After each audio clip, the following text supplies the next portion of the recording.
Hello friends, मैं आपका mentor के सिंह और आज हम अपने सीटेट का यानी कि सीटेट जो 2023 की तैयारी कर रहे हैं उसका नेक्स्ट टॉपिक देखेंगे। नेक्स्ट टॉपिक में हमारी यानी कि 5 नंबर वाली यूनिट चल रही है जो कि है समावेशी की। आज समावेशी में भी आज हमें कौन सा टॉपिक पढ़ना है? आज हमें पढ़ना है, लिखिए, जो आज का टॉपिक है हमारा अधिगम संबंधी समस्याओं, कठिनाई या रखने वाले बालकों की आवश्यकताओं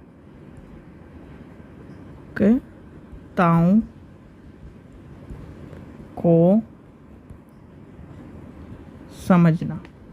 ठीक है, ये है आज का टॉपिक। यानी कि आज हम, ये सिंपल सा टॉपिक है, आप नहीं कई बार पढ़ा हो और इससे कई क्वेश्चन आते हैं, चाहे आपका कोई सा भी सेक्शन हो, सीडीपी का सेक्शन हो, हिंदी का सेक्शन हो, इंग्लिश का सेक्शन हो, यानी कि जितने भी पांचों सेक्शन हैं, पांचों चारों जितने भी सेक्शन हैं उनमें से आपको क्वेश्चन देखने के लिए मिलेगा। भाई सबसे पहले बात आती है अधिगम संबंधी समस्या या कठिनाई रखने वाले जो बालक है उनके ऊपर क्या चीज़ें, क्या एक तरह से इम्पैक्ट पड़ता है। चलिए, सबसे पहले आता है 3 तरह के बालक होते हैं हमारी क्लास में, यानी कि ये होते हैं, एक होता है नॉर्मल बच्चा, नॉर्मल वाला, एक होता है सुपर पावर बच्चा जो तेज़ी से सीखता है, एक होता है नॉर्मल बच्चा, और एक होता है बिल्कुल जिसे हम लेजी टाइप का बच्चा कहते हैं, या फिर एक तरह से मान लीजिए जो कठिनाई उत्पन्न करता है बच्चा, यानी कि जिसे कम समझ में आता है वो बच्चा। 3 तरह के बच्चे होते हैं।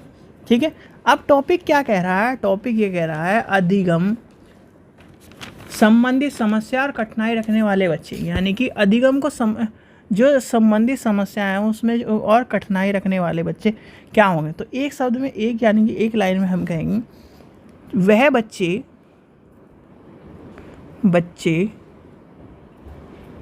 जो ज्ञान को प्राप्त तथा किसी भी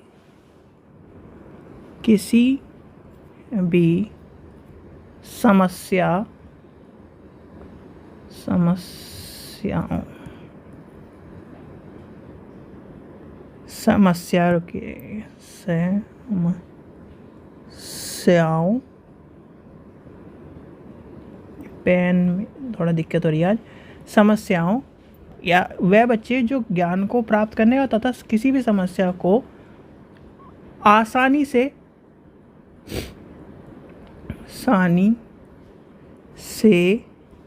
या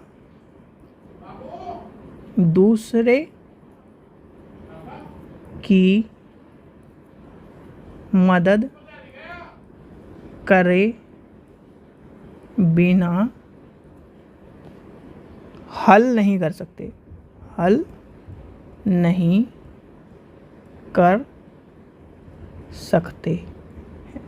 एक तरह से उन्हें माना जाता है क्या? अधिगम अक्षमता और कठिनाई उत्पन्न वाले बच्चे। ठीक है बच्चों, फिर आते, सिंपल से छोटा चैप्टर है, ज़्यादा बड़ा चैप्टर नहीं है।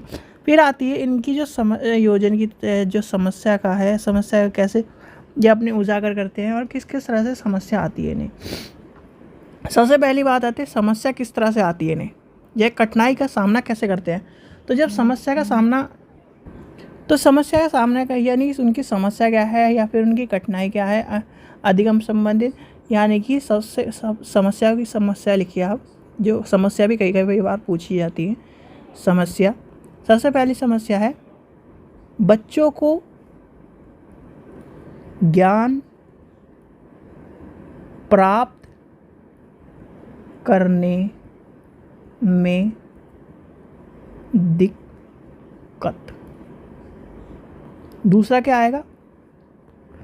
बच्चों को समझ ना आना।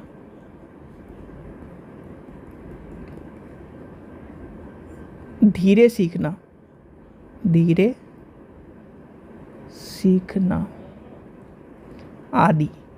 ठीक है, ये सारी समस्या होते हैं। बच्चे, आप देखा होगा कि बहुत सारे बच्चे धीरे धीरे सीखते हैं। टीचर पढ़ा देता है, उन्हें समझ नहीं आता, एक ही टॉपिक, यानी कि उसने 10 टॉपिक पढ़ाए तो उसमें से एक ही टॉपिक याद समझ में आता है, 9 के 9 भूल जाता है। तो इस तरह के जो होते हैं उनको कठिनाई उत्पन्न करती है, यानी अधिगम समस्या होती है, बहुत सारी समस्या। अब सीधे सीधे टॉपिक पे आते हैं, और टॉपिक से क्या कह रहा है, इनकी आवश्यकता को कैसे समझा जाए, किसे कैसे दूर करा जाए, यानी कि समायोजन, यानी कि इनकी समस्या को कैसे दूर करा जाए। सबसे पहली बात आती है शिक्षक और समस्या को, आवश्यकता क्या है इनकी, आवश्यकता देखिए, आवश्यकताओं को समझना, आवश्यकताओं को समझना। तो सबसे पहले समझने की बात आएगी तो इनकी समस्या क्या है, इनको ये समझना है कि ज्ञान ये प्राप्त कर चुके हैं या नहीं, यानी कि इनको को पूरा ज्ञान मिला है कि नहीं। शिक्षक या टीचर को यह देखना कि बालक को ज्ञान प्राप्त करने में कोई दिक्कत तो नहीं है। बच्चे को स्वतंत्र वातावरण में रखें। बच्चे की आवश्यकता का ध्यान रखें। ठीक है, और क्या आएगा, यानी कि ये सब चीज़ें आपको ध्यान में रखनी होती है, आवश्यकता को। फिर अब इन उपाय, यानी कि एक तरह से शिक्षक, क्या करना है, विषय शिक्षक के, या फिर एक तरह से मान लीजिए इन सबको उपाय करना है। उपाय में भी यही आएगा कि उपाय जो होता है, देखो सिंपल सा टॉपिक है, इतना कॉम्प्लिकेटेड मैं भी नहीं बनाना चाहता, और ये सब चीज़ें आपको बिल्कुल आपने समझी होंगी। देखो कठिनाई का सामना जब करता है आप ही हो, आपके पास संसाधनों की कमी है, यानी कि संसाधनों की कमी है, या फिर आप स्लो लर्नर हो। स्लो लर्नर में क्या होता है, जब कठिनाई का सामना करता है बच्चा, अधिगम की अक्षमता हो जाती है, तो उसमें आ जाता है कि बच्चे को जो टीचर पढ़ा रहा है, जैसे मैं पढ़ा रहा हूँ आपको, मैं तेज़ी तेज़ी से पढ़ा दूँ, इसलिए मैं कहता हूँ बहुत धीरे धीरे मैं पढ़ा रहा हूँ, आराम से पढ़ा रहा हूँ, चाहे कुछ भी दिक्कत हो आप बता दीजिए। क्यों पढ़ा रहा हूँ इस धीरे का, भाई हर बच्चा तेज़ी से पढ़ने वाला नहीं होता, हर बच्चा स्लो पढ़ने वाला नहीं होता, हर बच्चा मीडियम पढ़ने वाला नहीं होता। तो जो स्लो पढ़ा रहे हैं तो आप 2x करके वीडियो को देख सकते हैं, यानी तेज़ी से बोलना शुरू हो जाएगा तो क्या होता है 2x करके आप देख सकते हो। पर जो बच्चा बिल्कुल उसे थोड़ा थोड़ा समझ में आता है, पर वो अपने स्ट्रॉन्ग माइंड में उसको कैप्चर कर लेता है, तो क्या वो सही नहीं है, यानी कि उसके हिसाब से पढ़ाना सही है। बच्चों, आप भी अपने बच्चों का ध्यान रखना, जब आप टीचर बन जाओगे तो आपको ये ध्यान रखना, कभी पहली बात तो बच्चे को डांटना नहीं है। हर बच्चे का माइंड अलग होता है, क्योंकि विविधताओं का जो कारण है वो उस वजह से। दूसरा कारण ये है कि बच्चे को जो भी हम लेके चलते हैं, यानी कि एक क्लासरूम में कितने बच्चे हैं आपके, 40 मान लिए, 40-45 बच्चे हैं, हर बच्चा विविध है, हर बच्चे का सीखने का तरीका अलग है, हर बच्चे की रुचि अलग है। यानी कि मान लीजिए इस बच्चे को मैथ्स अच्छा लगता है, इस बच्चे को इंग्लिश अच्छा लगता है, इस बच्चे को एसएसटी अच्छा लगता है, इस बच्चे को मान लीजिए और कौन सा सब्जेक्ट बच्चा, साइंस अच्छा लगता है। तो अब ये साइंस के टीचर के साथ, या ये सॉरी ये मैथ्स के टीचर के साथ फ्रैंकली रहेगा, साइंस के टीचर के साथ, यानी कि अलग अलग टीचर के साथ ज़्यादा अपनी रुचि उत्पन्न करेगा। तो यानी कि हर बच्चे को, बच्चों हमारे यहाँ 5 सब्जेक्ट हैं, मान लीजिए 5-6 सब्जेक्ट है, 5 या 6 सब्जेक्ट अलग अलग उस हिसाब से मान लिए, हमने सब्जेक्ट मान लिए। तो 5 सब्जेक्ट बच्चा हर उसमें अच्छा तो होगा नहीं, या हर बच्चे एक चीज़ में, तो इसलिए जो चीज़ें हैं वो भी आपको ध्यान में रखना है। यानी कि इसलिए आपको मैं एग्जांपल दे रहा हूँ कि अधिगम संबंधी जो समस्या होती है उसमें बच्चे का स्तर, बच्चे का ज्ञान प्राप्त करने की क्षमता, बच्चे का वातावरण, बच्चे के क्या नाम उसके वंशानुक्रम, यानी कि सामाजिक आर्थिक कारण भी उस पर चलिए लिख लीजिए। देखिए, जब उसकी अधिगम संबंधी समस्या होती है तो अधिगम संबंधी समस्या में उसके शारीरिक रूप भी आएगा। क्या पता उसमें शारीरिक रूप से दिक्कत हो कुछ, क्या पता उसमें अधिगम संबंधी कुछ दिक्कत हो, क्या पता उसे क्रिटिसाइज किया जा रहा हो, तो ये सब भी आएगी। और जब कठिनाई का सामना करेगा तो कठिनाई के सामने से दूर करने के लिए उसे क्या होगा, एक निदानात्मक उपचार यानी कि निदानात्मक तरीके से उसे शिक्षा दी जाएगी। उस पर उसे कह रहा हम जैसे ऑडियो विजुअल ऐड का प्रयोग करा जाएगा, यानी कि ऑडियो विजुअल ऐड का प्रयोग करा जाएगा। उसे भ्रमण प्रक्रिया से भ्रमण के द्वारा सिखाया जाएगा, मूवी के द्वारा यानी कि मूवी के द्वारा सिखाया जाएगा, यानी कि आदि तरीके से उसे सिखाया जाएगा। ये सब चीज़ें आपको नॉर्मल, मतलब ये जो 5 नंबर का जो चैप्टर है, 5 नंबर का जो टॉपिक है, इसमें सिर्फ यही बताया गया है कि आवश्यकता क्या होती है, उनकी आवश्यकता क्या है। उनको चाहिए कि उनके साथ जैसे कि मान लीजिए आप तो उसे इससे निकल चुके हैं।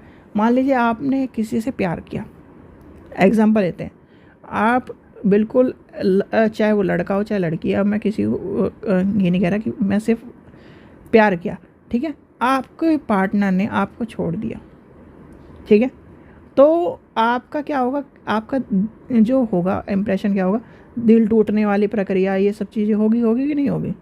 तो इसमें आपको क्या होगा, कठिनाई होगी। और जब कठिनाई होगी तो क्या होगा भाई, आप उस समस्या से ग्रस्त होंगे।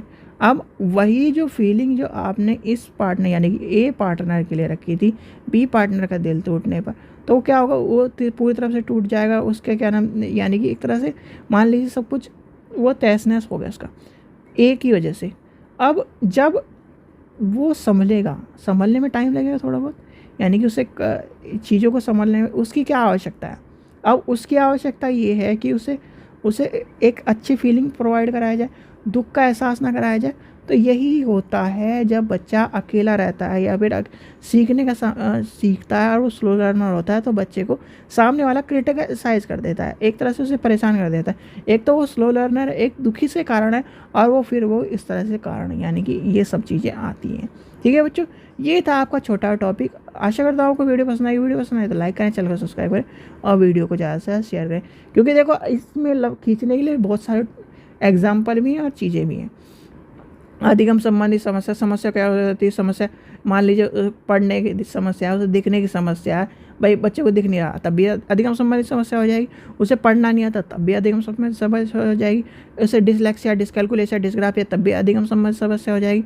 कठिनाई का सामना कैसे कर रहा है, कठिनाई का सामना उसे कर रहा है, भाई उसे आँख से दिख नहीं रहा तो उसे आगे बैठाया जाएगा, वहाँ से पढ़ना है। पीछे बैठा वो समस्या है। मान लीजिए उसे क्या ना पढ़ना नहीं आता, उससे समस्या है।